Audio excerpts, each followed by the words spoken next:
రాష్ట్రంపై చిన్న చిరుముప్పు. ఇక చూడు, నిధులు తేవడంలో ఫెయిల్. తెలంగాణ ప్రజలు అన్నీ గమనిస్తున్నారు. కేంద్రంపై పోరాడాలన్న ఎమ్మెల్సీ కవిత అంటూ కూడా చూడొచ్చు. కేంద్ర ప్రభుత్వం నుండి రాష్ట్రానికి నిధులు తీసుకురావడంలో కాంగ్రెస్ బీజేపీ ఎంపీలు పూర్తిగా విఫలమయ్యారని బీఆర్ఎస్ ఎమ్మెల్సీ కల్వకుంట్ల కవిత అన్నారు. శుక్రవారం నాటి ప్రకటనలో తీవ్ర విమర్శలు చేశారు.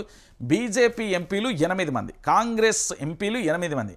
మోడల్ సక్సెస్ అయిందని ఆమె ఎద్దేవా చేశారు. కాంగ్రెస్ బీజేపీ పార్టీల ఎంపీలు తెలంగాణకు నిధులు తీసుకురావడంలో ఫెయిల్ అయ్యారని, కేంద్రంలోని బీజేపీ సర్కార్ తెలంగాణ రాష్ట్రపై చిన్నచూపు చూస్తుందని ఆమె ఆవేదన వ్యక్తం చేశారు.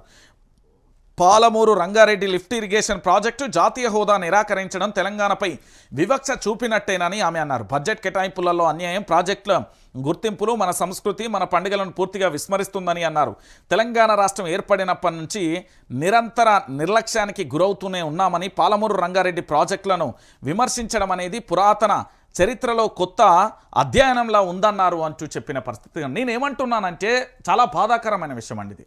మీరు ఎవ్వరు ఏమని అనుకోరు కానీ ఈ తెలంగాణలో 8 మంది ఎంపీలు, 8 మంది కాంగ్రెస్ బీజేపీ ఎంపీలు ఉన్నారు. వాళ్ళు మెంబర్ ఆఫ్ పార్లమెంట్ అనే కంటే పదవులు అని చెప్పి రాజభోగాలు అనుభవిస్తున్నారు అనేది వాస్తవం. మొన్న పూర్తి స్థాయిలో ఇక్కడ ఏంది బడ్జెట్ ప్రవేశపెడితే తెలంగాణ రాష్ట్రానికి ఒక్క రూపాయన్న వచ్చిందా అండి? తెలంగాణ రాష్ట్రానికి ఎక్కడన్నా ప్రాజెక్టులు చూసిరా అండి? మీరు ఈ తెలంగాణ రాష్ట్రానికి ఎక్కడన్నా లాభంగా చూసారా అండి? అరే ఇంతకంటే దారుణం, ఇంతకంటే ఘోరం ఇంకెక్కడ ఉంటుందండి తెలంగాణ ప్రాంత ప్రజలారా? మీరు మళ్ళీ ఆలోచించాలి. ఈరోజు తెలంగాణ రాష్ట్ర వ్యాప్తంగా పూర్తి స్థాయిలో కూడా ఇంతకంటే ఘోరం, ఇంతకంటే దారుణమైన పరిస్థితి ఇంకేముంటుందండి?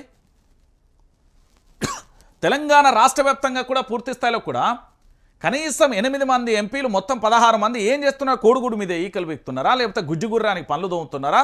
ఏం చేస్తున్నారు? ఏడున్నారు ఈ 16 మంది ఎంపీలు? ఓ మాకు ఓటేయండి, మాకేమో ఏంది సెంట్రల్లో బీజేపీ వస్తుంది, తెలంగాణకు న్యాయం జరుగుతుంది, భారతీయ జనతా పార్టీ ఉంటేనే మంచిది అని చెప్పిన బీజేపీ వాళ్ళు ఏడ వీళ్ళు? కాంగ్రెస్ ఎంపీలుగా మేము పార్లమెంట్లో పోరాటం చేస్తామని చెప్పిన ఈ కాంగ్రెస్ ఎంపీలు ఏడ వీళ్ళు? ఎమ్మెల్సీ కవిత అడుగుతున్నది, ఏడవైరు వీళ్ళంతా? జాడపత్త లేకుండా వేరేంది, కామూష్ అయిపోయారేంది? అంటే పదవులు రాకుండానేమో పూర్తి స్థాయిలో ఏంది అంటే ఇక మొత్తం అరుస్తారు, పదవులు వస్తే కామ్ డౌన్ అయిపోతారు. ఇదేనా మీ పద్ధతి? తెలంగాణ ప్రాంత బిడ్డలు అందరూ కూడా దయచేసి ఆలోచించాల్సిన విషయం ఇది. అంటే తెలంగాణ రాష్ట్ర ప్రయోజనాల కోసం పోరాటం చేయరా? అరేగా ఆంధ్రప్రదేశ్కి ఇస్తాలు సిగ్గు తెచ్చుకోవాలా మనం? ఆంధ్రప్రదేశ్కు కోట్ల రూపాయలు, బీహార్కు అటు ఇటు పోతా ఉన్నాయి. ఎన్నికలు ఉన్న రాష్ట్రాలకు పోయినా మాకెందుకు ఇవ్వయా, ఇదేం రాజ్యాంగం, ఇదెక్కడి పద్ధతి, ఇదేం కథ అని పార్లమెంట్లో ప్రశ్నించరా? ఎందుకు మరి ఎంపీలుగా మీరు ఉండి ఏం వెలుగబెట్టనీకి? మీ వ్యాపారాలను కాపాడుకోవడానికి, మీ వ్యాపారాలు అభివృద్ధి చేసుకోవడానికి, మా ప్రజల యొక్క సొమ్ముతో వచ్చిన దాన్ని పూర్తి స్థాయిలో లగ్జరీ రాజభోగాలను అనుభవించడానికి తప్ప దేనికోసం? మీరు 16 మంది ఎంపీలు ఉండి తెలంగాణ రాష్ట్రాన్ని తెచ్చింది గుండు సున్నా. ఇంతకంటే దారుణం ఇంకేముంటుందండి?